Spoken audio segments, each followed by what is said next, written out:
Hello everyone, welcome back to my channel NCERT Maths with Bardeep. Today we are going to start our exercise number 13.1 of chapter 13, that is direct and inverse proportion of grade 8. So let's see our first question. Following are the car parking charges near a railway station up to 4 hours it is 60 rupees, 8 hours 100 rupees, 12 hours it is 140 and for 24 hours it is rupees 180. Check if the parking charges are in direct proportion to the parking time. So that means for this data we should check whether this data is in direct proportion or not. First of all, how to check whether the given quantities are in direct proportion? We will check their ratios.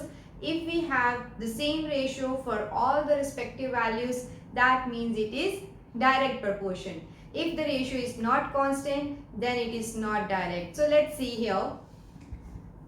So first is 4 with rupees 60. So let's write it. For any two quantities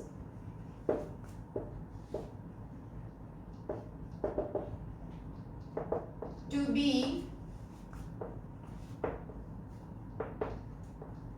in direct proportion, their ratio should be constant.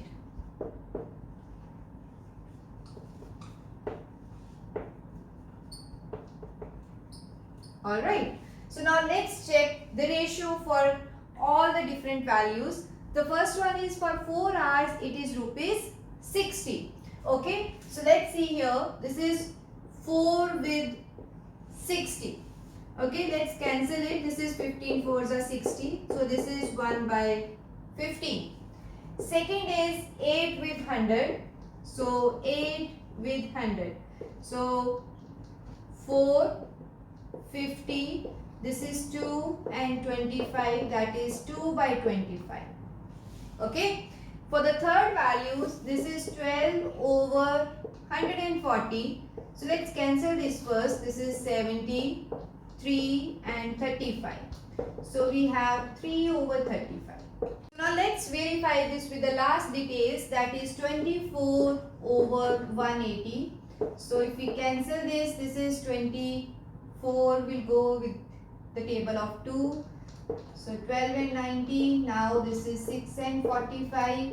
So in the table of 3, 2 by 50. Okay. So as we can see, all ratios are different. So this data is not in direct proportion. So but how to write? We will say since 1 by 15 is not equal to 2 by 25, is further not equal to 3 by 35, and is also not equal to 2 by 15. Therefore, this is not in direct proportion. Okay. So, ratio should be same for any data to be direct proportion. So, this is our question number 1. Now, let's move on to the next question. So, let's see our second question. A mixture of paint is prepared by mixing 1 part of red pigment with 8 parts of base. In the following table, find the parts of base that need to be added. So this is the given table, that is parts of red pigment and parts of base. So for 1, this is 8. We need to find the parts of base for red pigment as 4, 7, 12 and 20. So our question is, since this is already in direct proportion, then we will find our missing values. So here it is. Let them name as A, B, C and D. Okay. So first I will write the table in other format that I always prefer. So this is parts of red pigment and parts of base. Okay.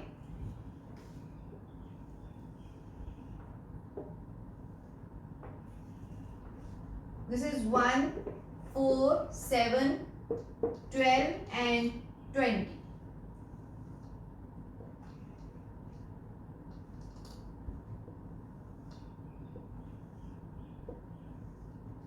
I always prefer to write the quantities in column manner because then it is very easy to put the formula. So this is A, B, C and D. Since these two quantities are in direct proportion, so we will find the values by using our formula. So this is our x part and this is y part. Okay, so how to solve this? Since both quantities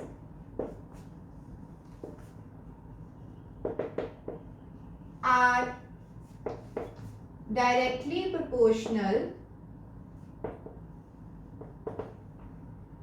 that means x1 over x2 is equal to y1 over y2. So if we take this, see this column is, this row is complete. So we will take these two values first.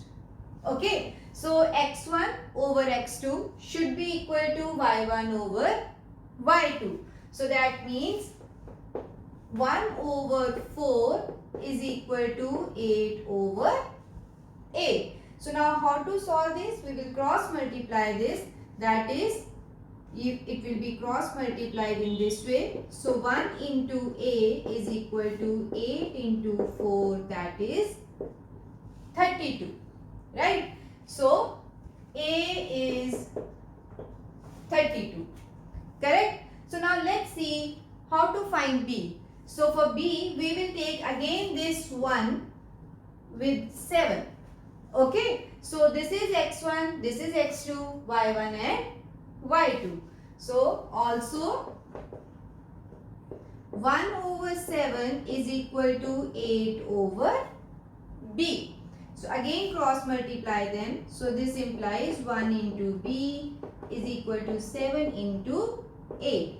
So what is b? 7 into 8 is 56. Alright, so this is our b value. Okay, so now let's see the c one. This is our c, so we will use this one with 12. Okay, so again x1, x2, y1, y2. So we will write 1 over 12 is equal to 8 over c. So again cross multiply them. So 1 into, this implies 1 into c is equal to 8 into 12. So what is c? 12 into 8 is 96. Okay. So c value is 96. Okay. So now let's see the last one also. See, for this last row again we will use our first value, that is 1 with 20. Also 1 over 20 is equal to 8 over d. So again cross multiply them. So 1 into d is equal to 20 into 8. So what is the value of d? This is 160.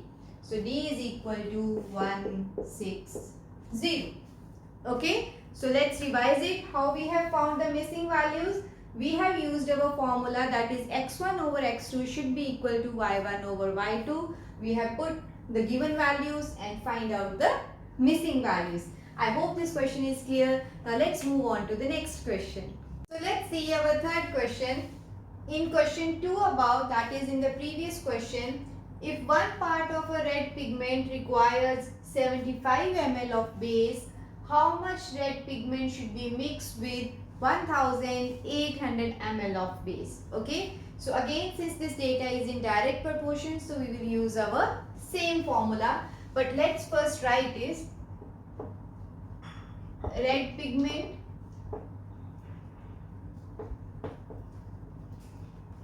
and base in ml.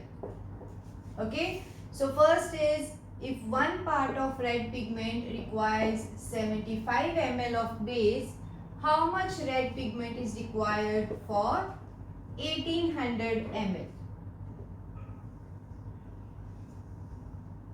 So what we will do is, Since this data is in direct proportion, so this we will take as x and this we will take as y. So this will be x1, x2 is missing, so we will write here x2, and this is y1, this is y2. Okay, so we will write since both quantities are in direct proportion, let red pigment